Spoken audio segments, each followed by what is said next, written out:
భారతదేశం సహా ప్రపంచవ్యాప్తంగా అమెరికాలో కూడా మహిళలపై జరిగే హత్యలను చూస్తే వాటిలో చాలా భాగం వారి సన్నిహిత బంధువులు లేదా ప్రేమికుల చేతుల మీదుగా జరుగుతుంటాయి. Horrific murder that has shocked the nation. A national level tennis player was shot dead yesterday by her father in her own 3-story house in Gurugram, a cosmopolitan city. తండ్రి చేసింది ఒక విధంగా చాలా మీకు తెలుసా దయనీయమైన చర్యలలో ఒకటి. ఇలాంటి నేరాన్ని చేసేంత వరకు మనం ఎలా చేరుకుంటాము? ఏదైనా తీపిగా అనిపిస్తే దాన్నే ప్రేమ అంటాం. ఆ తరువాత ఒక్కసారిగా పేలుడు జరుగుతుంది. అప్పుడు మనం ఆశ్చర్యపోతూ అడుగుతాం, ఇది నాకు ఎలా జరిగింది అని. కానీ అది ఎప్పుడూ జరుగుతూనే ఉంది. మనం లోపల ముదురు చిలుకుతున్న హింసను చూడలేకపోతున్నాం. పెద్దగా శబ్దమయ్యే పేలుడు తరచుగా జరుగుతూనే ఉంటుంది. కొన్నిసార్లు మాత్రమే మనకు రక్తం కారడం కనిపిస్తుంది, గుండ్లు పేలడం వినిపిస్తుంది. మిగతా సమయాల్లో పరిస్థితి సాధారణంగా ఉందని అనుకుంటాం. ఇది శాంతియుతమైన సంబంధం అంటాం. కానీ నిజానికి అది అసలు శాంతియుతంగా ఉండదు. ప్రేమగా కనిపించే దాంట్లో చాలాసార్లు అసహ్యకరమైనదైనా హింసాత్మకమైనదైనా దాగి ఉంటుంది. నమస్తే ఆచార్యజీ. మొదటగా నాకు పరిచయం చేసుకోవాలనుంది. నా పేరు ఆరా. నేను అమెరికాలో దాదాపు 30 ఏళ్లుగా ఉన్నాను. హైస్కూల్లో సైన్స్ టీచర్గా పనిచేస్తున్నాను. మొదటిగా మీకు ధన్యవాదాలు చెప్పాలనుకుంటున్నాను. చాలా ధన్యవాదాలు. ఎన్నిసార్లు చెప్పినా సరిపోదు అనిపిస్తోంది. నా కృతజ్ఞతను మాటలతో పూర్తిగా వ్యక్తం చేయడం సాధ్యం కాదు. నా జీవితమంతా ఈ శోధనలోనే గడిచింది.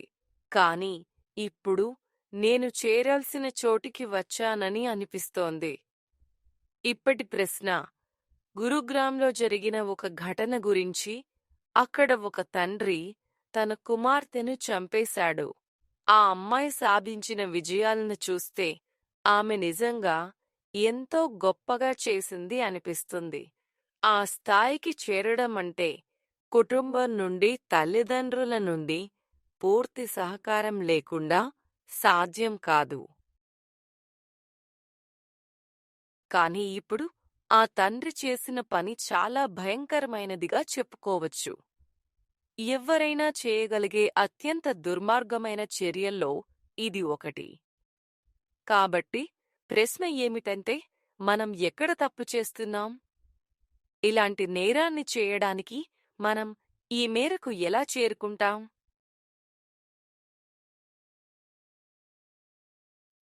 ఆ తండ్రి నేరస్తుడిలా కనిపించడం లేదు, లేదా ఆ రకమైన మనస్తత్వం ఉన్నవాడిగా అనిపించడం లేదు. మరి మీరేమనుకుంటున్నారో తెలుసా? ఈ కేసు యొక్క వాస్తవాలు మనకు తెలియవు. కాబట్టి నేను ఈ ప్రత్యేక సందర్భంలో నిజంగా ప్రతిస్పందించలేను. అయితే స్థూలంగా చూస్తే ఒక యువతి హత్య చేయబడిందని మనకు తెలుసు. అది ఖచ్చితం. మరియు ఆ హంతకుడు ఆమె స్వంత తండ్రి అని కూడా తెలుసు. అది ఖచ్చితం. కానీ దానికి మించి ఏమి పథకాలు, ఏమి లక్ష్యాలు, మరియు గత కొన్ని నెలలు లేదా సంవత్సరాలుగా ఏమి జరుగుతుండేది అనేది మనకు తెలియదు. అవును, అది నిజం. మనమంతా ఇలాంటి విషయాల గురించి సాధారణంగా మాట్లాడవచ్చు. ఈ ఒక్క విషయం గురించి కాదు. కానీ ఇది ఒక ప్రత్యేకమైన విషయం కాదు. ఇది ఒక వర్గం. మనం ఆ వర్గం గురించి మాట్లాడవచ్చు. అవును, మీరు ఎత్తి చూపిన ఒక ముఖ్య విషయం ఉంది. మీరు చెప్పారు, ఆ మహిళ, మరణించిన ఆ అమ్మాయి, ఆమె తన క్రీడలో ఒక నిర్దిష్ట స్థాయికి చేరుకుంది. ఇది కుటుంబం మరియు చుట్టూ ఉన్న వాతావరణం యొక్క మద్దతు లేకుండా సాధ్యం కాదు. ఈ మద్దతు కేవలం అంగీకారం రూపంలో మాత్రమే కాదు, దీనికి సక్రమ ఆర్థిక సాయం, మరికొన్ని విషయాలు కావాలి. అంతా ఉండాలి. ఆ తరువాత ఈ ఘటన అకస్మాత్తుగా జరిగింది అనిపిస్తోంది. ఇది ఇంతవరకు జరిగిన వాటికి విరుద్ధంగా కనిపిస్తోంది. అవి కథనం తలకిందులైనట్టు అనిపించొచ్చు. చూడు, కథనాలు అసలు తలకిందులవ్వవు. తలకిందులైనట్టు కనిపించేది నిజానికి ఒక వెలుగులోకి రావడమే. ఏది ఒక్కసారిగా జరగదు. ఈ సంఘటనైనా ఇంకేదైనా ఎక్కడ జరిగినా ఎప్పుడైనా జరిగినా నీకు ఏదైనా భయంకరమైన హింసా ఘటన లేదా అకస్మాత్తుగా జరిగే పేలుడు కనిపిస్తే అది ఒక్కసారిగా జరిగిందని చెప్పలేం. అది ఎప్పుడూ అక్కడే ఉండేది, కానీ ఒక నిర్దిష్ట క్షణంలో మాత్రమే మనకి కనిపిస్తుంది. ఇంకా అది వచ్చే 50 సంవత్సరాలు కూడా కనిపించకపోవడం పూర్తిగా సాధ్యమే. అది కూడా జరగచ్చు. చాలా సందర్భాల్లో అలాంటిదే జరుగుతుంది. ఒక తండ్రి, అన్నయ్య లేదా ప్రియుడు ఒక మహిళను చంపాలని నిర్ణయించుకోవడం సాధ్యమే. కానీ ఆఖరి క్షణంలో ఏదో కారణంగా అతని మనసు మారిపోవచ్చు, లేదా ఎవరో ఇంటి గుమ్మం వద్దకు రావచ్చు, బెల్ మోగవచ్చు.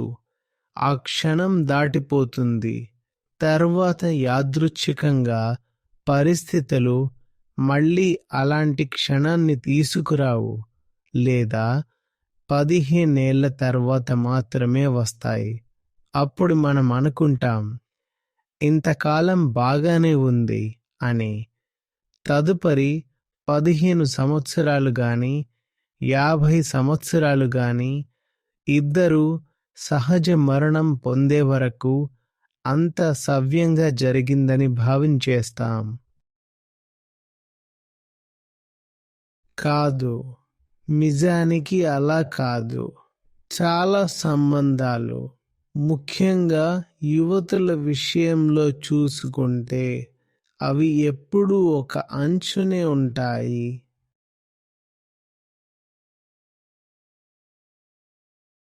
ఎప్పుడూ ఒక విపత్తు అంచునే ఉంటూ. ఇలాంటివి చాలాసార్లు జరగకుండా ఆపబడతాయి. భయం వల్ల కావచ్చు, లేదా ఏదో యాదృచ్ఛిక పరిస్థితుల వల్ల కావచ్చు. అందుకే మనకు ఆ పెద్ద పేలుడు తరచుగా వినిపించదు. కొన్నిసార్లు మాత్రమే అది నిజంగా బయటపడుతుంది. అప్పుడప్పుడే మనం రక్తం కారడం చూస్తాం, బుల్లెట్లు పేలడం వింటాం.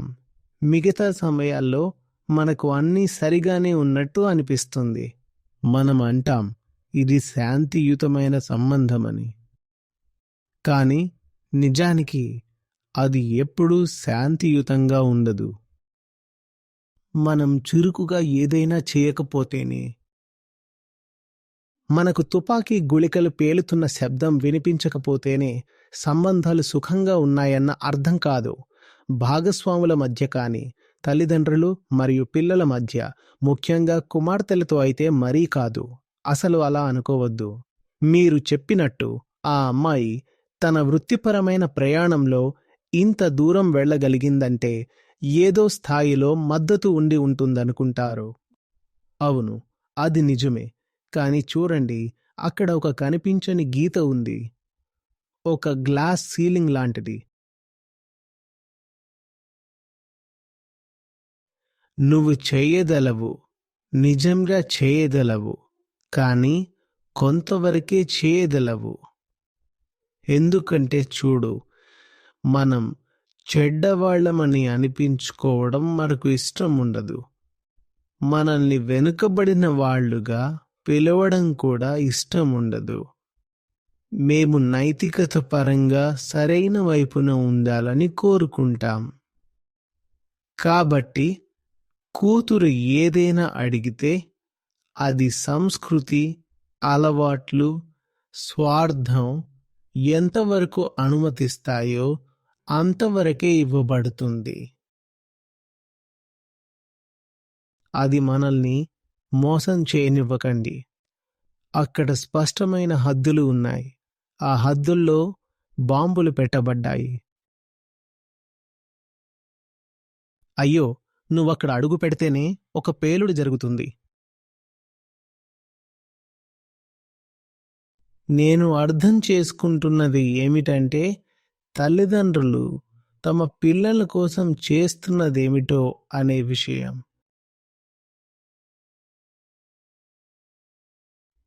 వారు తమ మానసిక ఫ్రేమ్ యొక్క నిర్దిష్ట పరిమితుల్లో పనిచేస్తున్నారు. ద్వారం వరకే అయితే పర్వాలేదు, కానీ అది దాటిపోతే అంగీకరించలేనిదిగా మారిపోతుంది. అప్పుడు ఇలాంటి విషయాలు జరుగుతుంటాయి. అవును, అవును.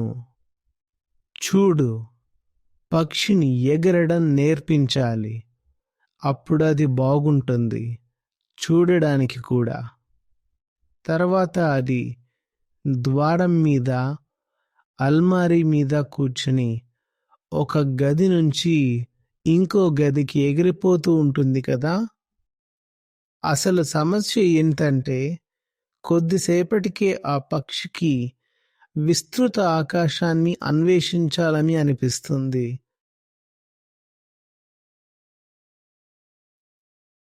అప్పుడే ఆయుధాలు బయటకు వస్తాయి, గోళీలు పేలుతాయి. కాబట్టి నీవు పరిమిత స్వేచ్ఛను, షరతులతో కూడిన స్వేచ్ఛను, నియంత్రిత స్వేచ్ఛను ఆస్వాదించాలనుకుంటే అది సరే. ఎందుకంటే నీకు అంత స్వేచ్ఛ ఇచ్చినప్పుడు నాకు నేనే మంచివాడినట్టు అనిపిస్తుంది. నేను మంచి తండ్రిని, ఎంతో దయగలవాడిని, ప్రేమతో కూడిన తల్లిని. చూశావా నీకోసం ఎంత చేస్తున్నానో? చూశావా నీకోసం ఎంత చేస్తున్నానో? నేను మంచి భర్తను కూడా, బాధ్యతాయుతమైన వాడిని. ఇవన్నీ కేవలం సరైనవిగా కాకుండా చాలా మధురంగా కూడా అనిపిస్తాయి. కానీ నీవు ఆ హద్దులను పరీక్షించగానే పేలుడు శబ్దం వినేంత వరకు కూడా నిన్ను వదిలిపెట్టరు. మనం చెప్పాం కదా, ఆ హద్దులన్నీ మైండ్లతో నిండి ఉన్నాయి అని. నీవు దీన్ని ఒక పూల తోటలా ఊహించుకోవచ్చు. రంగురంగుల పువ్వులతో నిండిన అందమైన తోటగా. అందులో ప్రేమ పాటలు పాడుతున్న పువ్వులు ఉంటాయి. సీతాకోక చిలుకలు తిరుగుతుంటాయి. ఇంద్రధనుస్సులు మెరిసిపోతుంటాయి. అలాంటి తోట.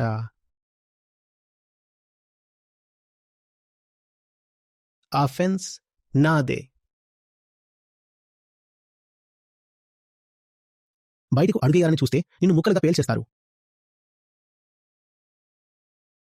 నీవు లోపలే ఉన్నంత వరకు నీవు ఒక స్వేచ్ఛా పక్షి అన్న మాయను నమ్ముకో. కానీ నిజంగా అంత స్వేచ్ఛా పక్షి కాదు. నిజానికి ప్రేమించబడిన వాడివి, కాపాడబడిన వాడివి. నీకు అనుభవం అయ్యేది నిజంగా దానికి చాలా దగ్గరగా కనిపిస్తుంది. నాన్న స్టేడియంకు వదిలి వెళ్తాడు. భర్త ఆఫీసు నుండి తీసుకెళ్లడానికి వస్తాడు. ఎంత ప్రేమ, ఎంత శ్రద్ధ, ఎంత భద్రత. ఇప్పుడున్న ప్రేమ అనిపించే దాంట్లో చాలా భాగం అసలు ప్రేమ కాదు. అది చాలా అగ్లీగా, కొంతవరకు హింసాత్మకంగా కూడా ఉండే అవకాశం ఉంది. నిన్న ఒక చర్చ జరిగింది. శివ అక్కడున్నాడు. అప్పుడు అతనన్నాడు, ఆమె హత్య జరిగిన 2 రోజుల్లోనే ఇది జరిగిందని. ఈగ స్వాంతిక సిగ్గుచేటు. ఆమె వింబుల్డన్ ట్రోఫీని ఎత్తింది, కానీ ఈ అమ్మాయి మాత్రం టెన్నిస్ ఆడాలని నేర్పాలని కోరుకుని చనిపోయింది. మరియు మరొక అమ్మాయి. ఆమె పోలాండ్కి చెందిన వాళ్ళు. అదే తేడా. ప్రస్తుత పరిస్థితిని సవాలు చేయడంలో పాశ్చాత్య దేశాలు భారత్ కంటే కొంచెం ముందున్నాయి. భారతదేశం సహా అమెరికా సహా ప్రపంచవ్యాప్తంగా మహిళలపై జరిగే హత్యల్ని చూస్తే దాదాపు 70 నుండి 80% అంటే చాలా పెద్ద శాతం ఉంటుందని అనిపిస్తుంది. ఆ హత్యలలో చాలా భాగం సన్నిహిత బంధువులు లేదా ప్రేమించే భక్తుల చేతే జరుగుతాయి. ఇది మహిళల కోసం, ఇతరుల కోసం కాదు.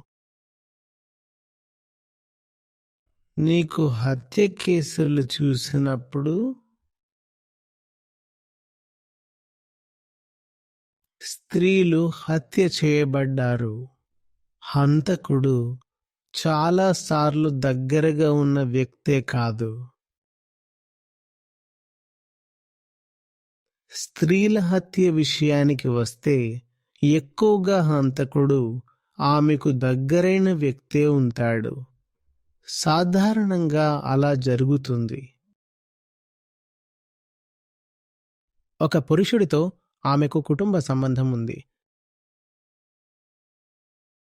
లేదా రక్త సంబంధంగాని భావోద్వేగ సంబంధంగాని ఉండే వ్యక్తి సాధారణంగా తండ్రి, అన్నయ్య, భర్త, ప్రియుడు లేదా మామ వంటి వాళ్లతో ఉంటుంది.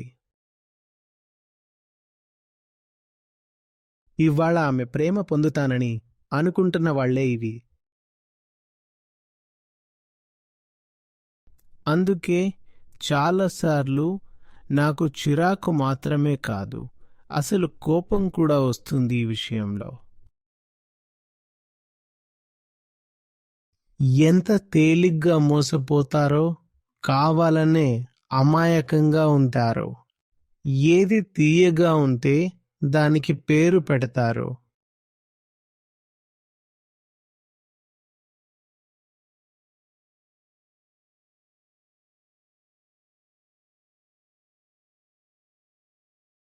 ఆమె కోసం కారు తలుపు తెరవండి, లేదా కాఫీ టేబుల్ వద్ద ఆమె కోసం కుర్చీ లాగండి, లేదా కొన్ని మధురమైన ప్రేమ మాటలు చెప్పండి.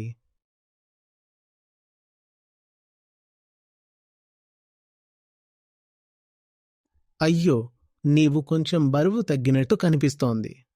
అతను ఎప్పుడూ గెలిచేవాడే కదా. ఖచ్చితంగా. అంతలోనే బూమ్, ఒక పేలుడు జరుగుతుంది. అప్పుడు నీవంటావు, ఇది నాకు ఎలా జరిగింది, నాకు ఎలా జరిగింది? కాని అది ఎప్పటినుంచో జరుగుతూనే ఉంది.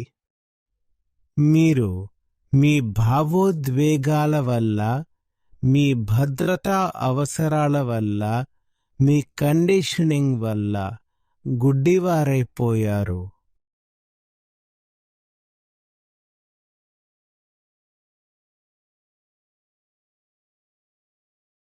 నీవు ఆ హింస వస్తుందనే విషయం గమనించవు.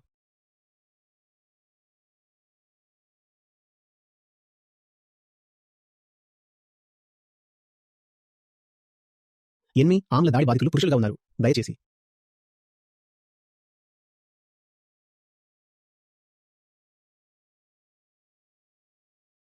బ్రేకప్ జరిగినప్పుడు ఎమోషనల్ ట్రామా ఇద్దరికి కూడా ఉండొచ్చు కదా, లేదా కొన్నిసార్లు ఒకరికి, ఇంకొన్నిసార్లు మరొకరికి ఉండొచ్చు కదా. అయితే ఎందుకు మహిళలు పురుషుల ముఖాల మీద యాసిడ్ చల్లినట్టు మనం ఎప్పుడూ చూడం?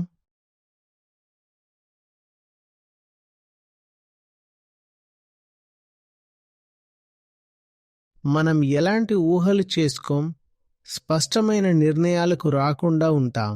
నీవు ప్రేమగా భావించినది అసలు ప్రేమే కాదు, ఎప్పుడూ కాదు. ఇది గొప్పదైన విషయం తప్పుదారి పట్టినట్టు కాదు, లేదా చెడిపోయినట్టు కాదు. అది మొదటి నుంచే తప్పే.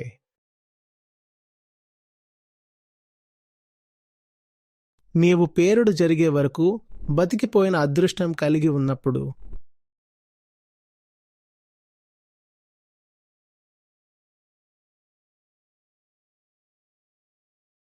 ప్రపంచంలోనూ భారత్లోనూ మహిళల రక్షణ కోసం అంతగా చట్టాలు ఎందుకున్నాయంటే కారణం సులభమే. వారు దుర్వినియోగానికి చాలా లోనయ్యే పరిస్థితిలో ఉంటారు. లేదంటే నిబంధనలు ఎందుకు ఉండేవి?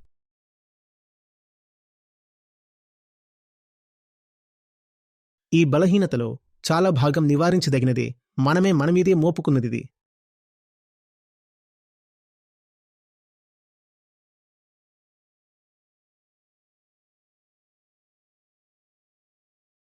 మరి ఈ మార్పులు ఎలా తీసుకురావాలి? ఈ అమ్మాయిలను, మహిళలను ఎలా భిన్నంగా ఆలోచించేటట్లు చేయాలి? ముఖ్యంగా నా చుట్టూ ఉన్న కొత్త తరం గురించి మాట్లాడితే, వాళ్ళు తమను తాము చాలా స్వేచ్ఛగా ఉన్నట్టు భావిస్తున్నారు. వాళ్లకు ఏం చెయ్యాలో తెలుసని అనుకుంటున్నారు.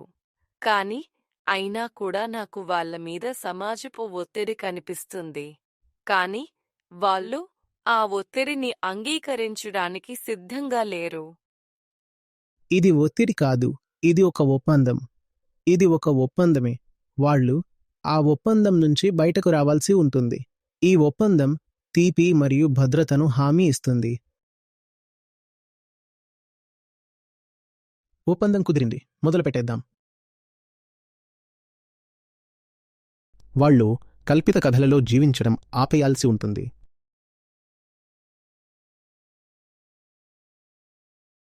ఆ పాత క్లిషేలు, కార్టూన్లా మారిన అభిప్రాయాలు మరియు సాంప్రదాయబద్ధమైన స్టీరియోటైపులు. తన పిల్లల్ని ఎంతో ప్రేమించే తండ్రి, మమకారంతో నిండిన తల్లి.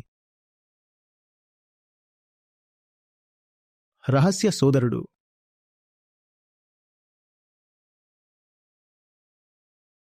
రక్షణాత్మక మరియు స్వీయత్వపు భర్త. మీకు నచ్చకపోతే దయచేసి దయచేసి దయచేసి ఒప్పందం చేసుకో.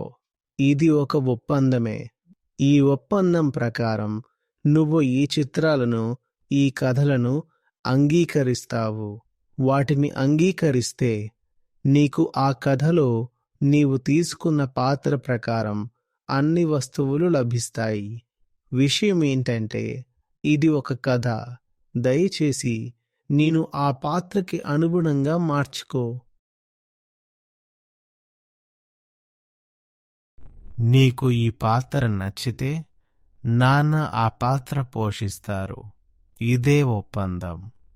నీవు ముద్దుగా, వినయంగా, సున్నితంగా ఉండే అమ్మాయిగా నటిస్తే నాన్న సూపర్ మ్యాన్ లాంటి ప్రొఫైల్లోకి మారిపోతారు. ఈ డీల్ని నీవు తిరస్కరించాలి.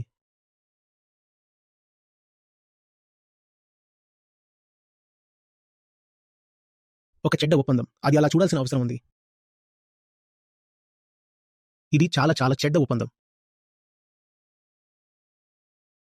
ఒకప్పుడు చరిత్రపరంగా చూస్తే మహిళలు శారీరకంగా కొంత వెనుకబడ్డవారు కాబట్టి ఒత్తిడి ఉండేది అనేది నేను అర్థం చేసుకోగలిగాను. మానవ జాతి కనుగొంది. కృత్రిమ శక్తి వనరులు మన చరిత్రలో ఇటీవలి కాలంలోనే వచ్చాయి. అంతకుముందు మేము ఇతర వాటిపై ఆధారపడాల్సి వచ్చేది. మన సొంత శరీర బలంతోనే. మనుషుల శారీరక శక్తి ఎక్కువగా ఉండేది. మహిళలతో పోలిస్తే అది ఎక్కువగా ఉండేది కాబట్టి వాళ్ళు కొంచెం వెనుకబడ్డవాళ్ళయ్యారు. అవును, కానీ ఇప్పుడు వాళ్ళు మన శరీర శక్తిని, మన బైసెప్స్ శక్తిని మనం కార్ నడిపేందుకు లేదా బాంబర్ జెట్ ఎగరడానికి ఉపయోగించము. ఆ శక్తి ఎక్కడో ఇంకొకటి నుంచి వస్తుంది. కాబట్టి ఇది చారిత్రకంగా గౌరవించబడిన ఒక ఒప్పందంలా ఉంది. చరిత్ర యొక్క వేగం. ఇది సవాలు చేయాల్సిన అవసరం లేదు. ఎదగాలి. ఇప్పటికీ మహిళలు అదే పాత్రను ఎందుకు అంగీకరించాలి? మరియు అదే స్క్రిప్ట్లో బాగా ప్రాచుర్యం పొందిన భాగం.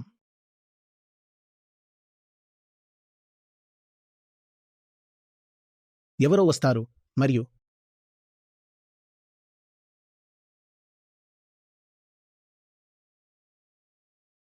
చాలా అమ్మాయిలకి అది భద్రతలా అనిపిస్తుంది.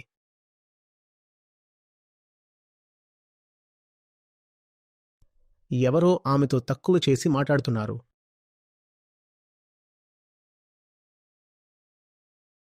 ఆ అమ్మాయి తగిన సమాధానం ఇవ్వలేను. ఎందుకు? ఎందుకంటే ఆమెలో నాటుకుపోయింది సేఫ్గా ఆడాలి అని. కానీ నీకు సేఫ్గా ఆడాల్సిన అవసరం లేదు. ఎందుకంటే నీవు సేఫ్గా ఆడుతున్నప్పటికీ అసురక్షితంగానే ఉంటావు.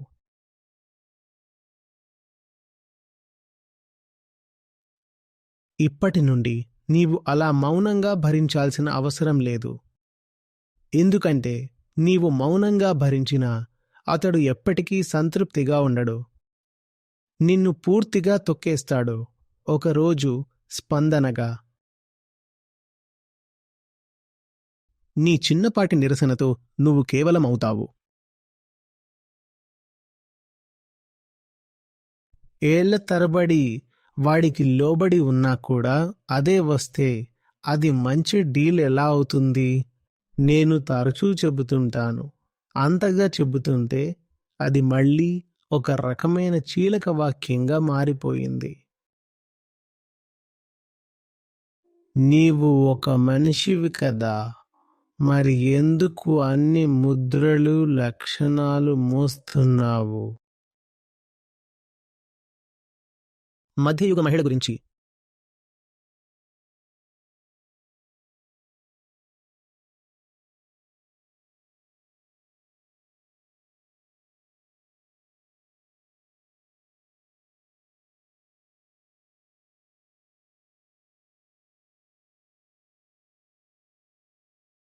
నీవు చూసే విధానం చూడండి. పెళ్లికూతుర్లు ఎలా తయారవుతారో.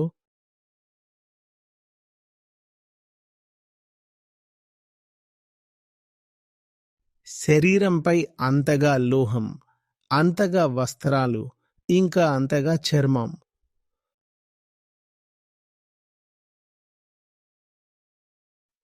ఇది నీ ప్రధాన శారీరక తిరుగుబాటు అవయవం. దీన్ని పక్కన పెట్టితే ఇది ప్రాతినిధ్యంగా చూసిన బలానికి, ధైర్యానికి, తిరుగుబాటుకు, వ్యక్తిత్వానికి నిలబడేది కదా, రైట్? నీవంతగా గ్లాసులు ధరించినప్పుడు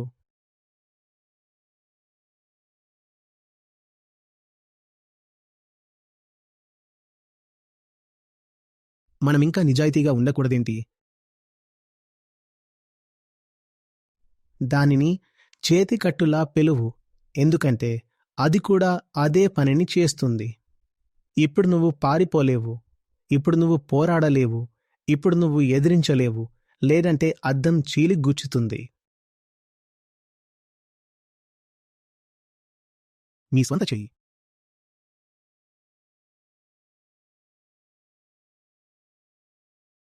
ఇది చేతి బలహీనమైన భాగం, అక్కడే చీల్చబడుతుంది. నీవు పోరాడేందుకు ప్రయత్నిస్తున్నావు. మీ మణికట్టుపై అంత సిలికాన్ ఆక్సైడ్ పెట్టుకుని చూడు, మణికట్టులు ఎలా కోసుకుపోతాయో తెలుస్తుంది.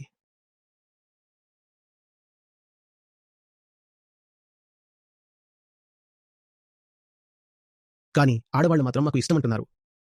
నేను అందంగా లేను.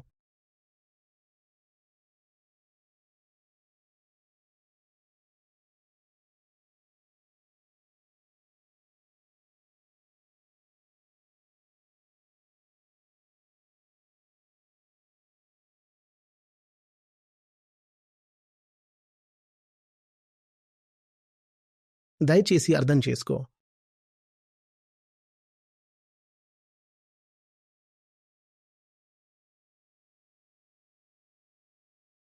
చరిత్రకి ఏమీ లేదు.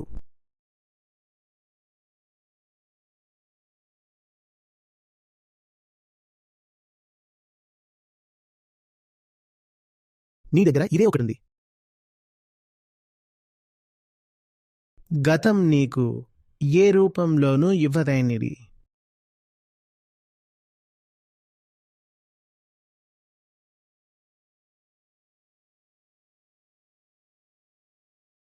గతంలో ఉన్న వ్యవస్థల వల్ల లాభం పొందినవారు అవి దోపిడీదహమైనవైనా కాకపోయినా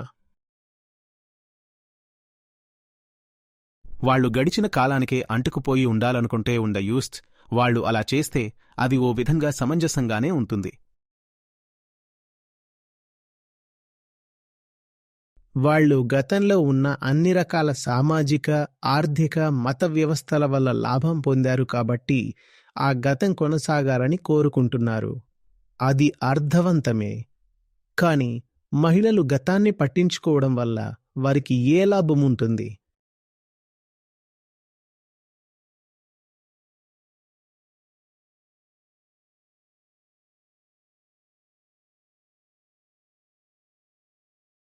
స్త్రీ భ్రూణహత్య, శిశుహత్య, కుటుంబం, సమాజం, సంఘం, దేశ స్థాయిలో ఏ నిర్ణయాల తీసుకునే స్థాయిలోనూ మహిళలకు చాలా తక్కువ ప్రాతినిధ్యం ఉండటం.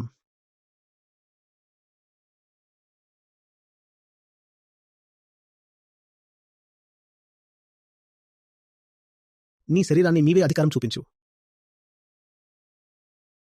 సున్నితత లేకపోవడం. గర్భవతిగా కాకుండా గర్భం దాల్చినట్టు.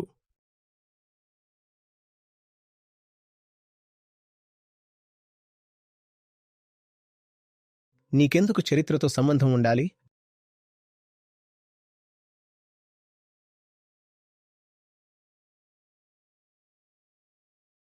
నీకు విముక్తి లభిస్తే బహుశా నీకు మంచి భవిష్యత్తు ఉంటుంది. కాని నీవెందుకు గతంలో ఉన్న పాత అభిప్రాయాలకే అంటిపెట్టుకుని ఉండాలని చూస్తున్నావు? అక్కడ నీకు ఏమీ లేదు, కాని ఆమె మళ్లీ జన్మించింది. ఆమెకు బహుమతి లభిస్తుంది. అదే ఆమెను మోసం చేస్తుంది. అక్కడే ఆమె మోసపోతుంది, లేదా తానే మోసపోవాలని ఎంచుకుంటుంది. మీ స్వేచ్ఛను త్యాగం చెయ్యి, మేము నీకు కావదన్నా ఇస్తాం. అదే దారి నేను ఆమె నడవమని అడుగుతున్నాను.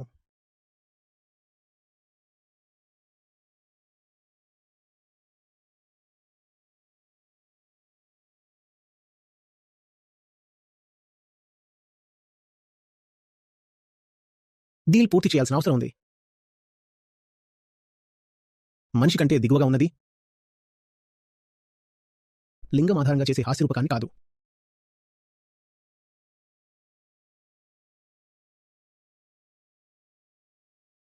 ఇది అన్నీ సరిగ్గా ఆలోచించే పురుషులు కూడా కోరుకునే విషయమే. దయచేసి అర్థం చేసుకోండి. ఇది మహిళలు పురుషులకి వ్యతిరేకంగా, ఒక లింగం మరో లింగానికి వ్యతిరేకంగా ఉండే విషయం కాదు. ఇది గురించి సాధారణ మనుషులు వర్సెస్ పిచ్ మనుషులు.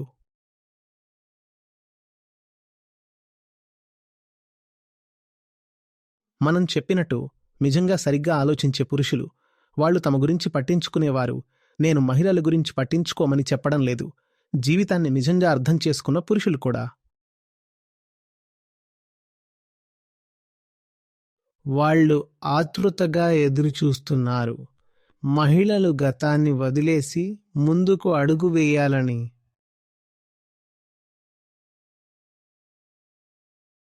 మనమేం చూస్తున్నామంటే ఆధునికత పేరుతో కూడాను గతం అనేది ఒక కథ మాత్రమే.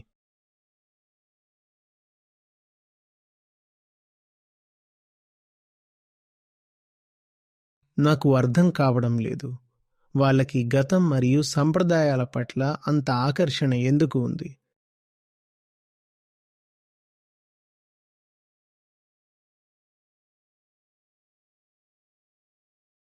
ఆమెకి అన్ని రకాల శక్తిని ఇవ్వండి అనడం కూడా ఒక విధంగా తక్కువగా చూసే మాటే కదా శక్తిని ఇవ్వండి అంటామంటే.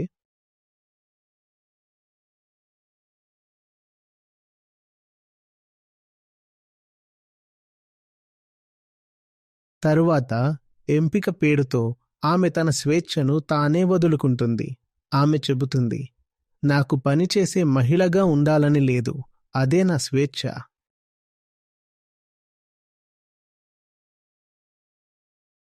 ఐవీ లీగ్, ఇండియాలోని ఐఐటీలు, ఐఐఎంలు చూసుకోండి.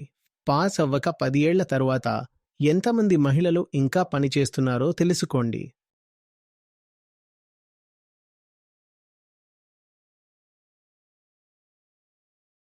డిగ్రీ పూర్తయ్యాక 10 సంవత్సరాలకే చాలా మంది ఉద్యోగ రంగం నుంచి బయటపడిపోతున్నారు. దీనిని చూసి వాళ్లను బలవంతంగా ఈ నిర్ణయానికి తేచారు అని చెప్పలేము. వాళ్ళు చెబుతారు, ఇది మా స్వతంత్రమైన ఎంపిక. కానీ అది నిజం కాదు. ఇది మీ స్వేచ్ఛగా తీసుకున్న నిర్ణయం కాదు. ఇది గతం ఇంకా మాయగా కొనసాగుతోందని అర్థం. నిజమైన స్వపరిచయం లేకుండా నీకు నీ ఎంపికలు ఎక్కడి నుండి వస్తున్నాయో తెలియదు. నీ ఎంపికలు ఆ పాత గుహ నుండి వస్తున్నాయి.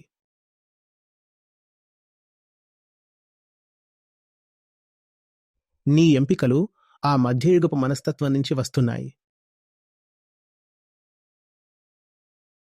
నిన్న నేనొక సైకాలజిస్టుతో మాట్లాడుతున్నాను. ఆమె చాలా యంగ్ అమెరికన్. ఆమె కూడా ఇదే ప్రశ్న వేసింది. ఆచార్యజీ, ఎప్పుడూ మహిళల భావోద్వేగాల గురించి ఎందుకు మాట్లాడతారు అని. ఆమె సైకాలజిస్ట్ కాబట్టి ఆమె చెప్పింది, ఇది ఒక లక్షణం, ఇది మహిళల్లో ఉంటుంది, కొన్నిసార్లు ఇది ఉపయోగకరంగా కూడా ఉంటుంది. అప్పుడు నేను అడిగాను, సరే చెప్పు మరి అంది. వాళ్ళు తమను తాము వ్యక్తపరచగలుగుతారు. అది వాళ్ళ వ్యక్తీకరణ పద్ధతి అయితే అలాగే ఉండనివ్వాలి. కానీ నా అభిప్రాయం ఏమిటంటే, ఆమె చెబుతుంది, ఆచార్యజీ మహిళల దృష్టికోణంలో నుంచి ఆలోచించరు. వాళ్ల మీద ఏదో విధంగా తన అభిప్రాయాలు రుద్దుతున్నారు. అప్పుడు నేను అనుకున్నా, -ఓ సరే.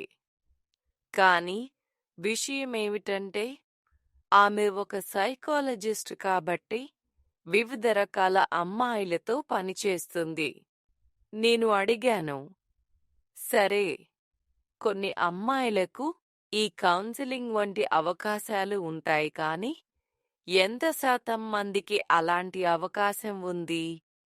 ఆచార్యజీ చేస్తున్నది ఏమిటంటే, వారిని బలంగా ఉండమని ప్రోత్సహిస్తున్నారు, తమ కోసం నిలబడమని చెబుతున్నారు. ఇంకేమైనా మార్గం ఉందా ఆయనకు వారిని చేరుకోవడానికి? అప్పుడు ఆమె అంది, అవును, అది లాజికల్గా ఉంది.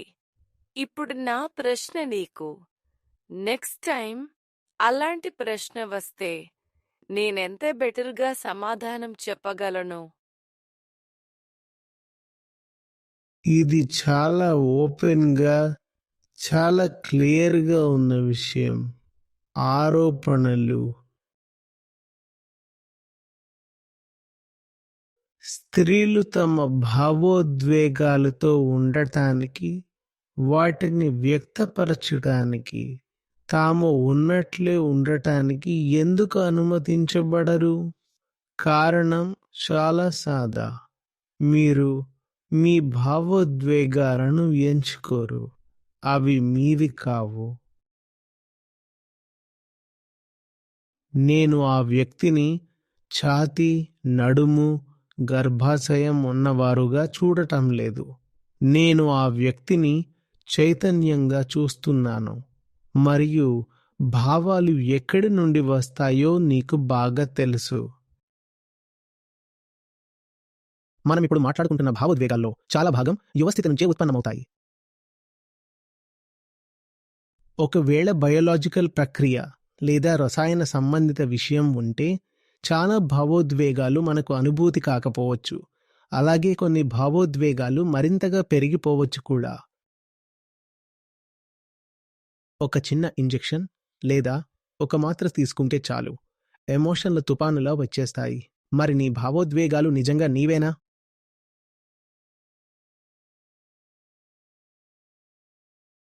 నీకు మిగతా జంతువులన్నిటితో పంచుకునే భావోద్వేగాలు ఏవి?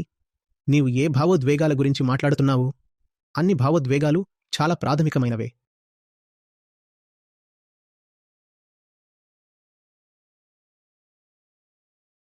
నాకు భావోద్వేగాల మీద ఎలాంటి వ్యతిరేకత లేదు, కానీ భావోద్వేగాలు నీ స్వేచ్ఛను, నీ విముక్తిని, నీవు స్పష్టంగా చూడగల సామర్థ్యాన్ని అడ్డుకుంటున్నప్పుడు మనం నిజంగా భావోద్వేగాలు ఏమిటో తెలుసుకోవాలనుకోకూడదా? లేకపోతే వాటిని ఏదో పవిత్రమైనవి అని తీసుకుని చూసేందుకు కూడా వీలులేని వాటిగా భావించాలా? ప్రేమ అనేది ఒక భావోద్వేగమా కాదా? అధికార భావన, కోపం ఇవన్నీ మనకు బాగా తెలుసు కదా. ఒక సింపుల్ ప్రశ్నే, మనలో ఎవరు తమ భావోద్వేగాలను ఎంచుకుంటారు? మనమెందుకు బందీలుగా ఉండాలి?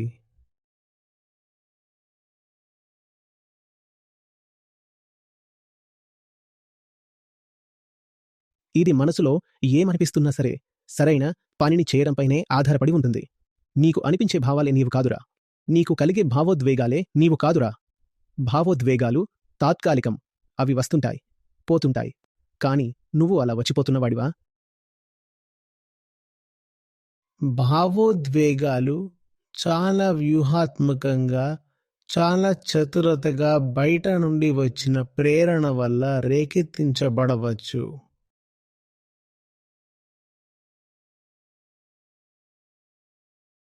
రుచికరమైన ఆహారపు సువాసన, దానికి ప్రతిస్పందనగా నీకొక భావోద్వేగం కూడా వస్తుంది. నీవు యువకుడివై ఉండి ఒక అందమైన వ్యక్తి తక్కువ బట్టలు ధరించి కావాలని నీ ముందుగా నడుచుకుంటూ పోతే లేదా నిన్ను తాకితే నీకు ఏ భావన కలుగుతుందో నీకే తెలుసు.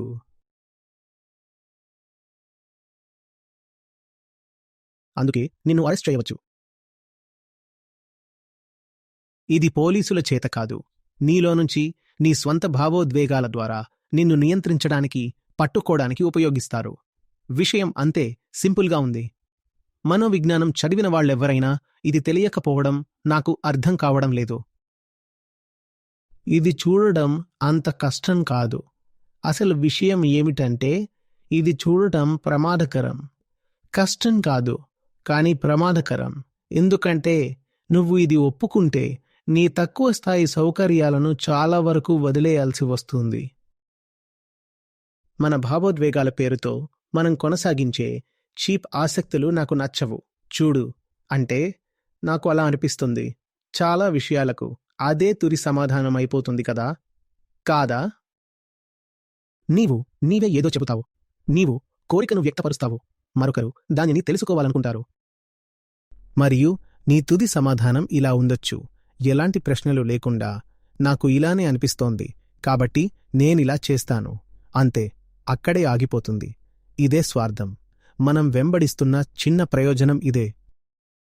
ఆ చిన్నపాటి విషయాని కోసం మనం చాలా మౌలికమైన దాన్ని, జీవనానికి ప్రాణం ఇచ్చేదాన్ని తక్కువ చేసుకుంటాం. స్వేచ్ఛే జీవితం యొక్క అసలైన సారాంశం.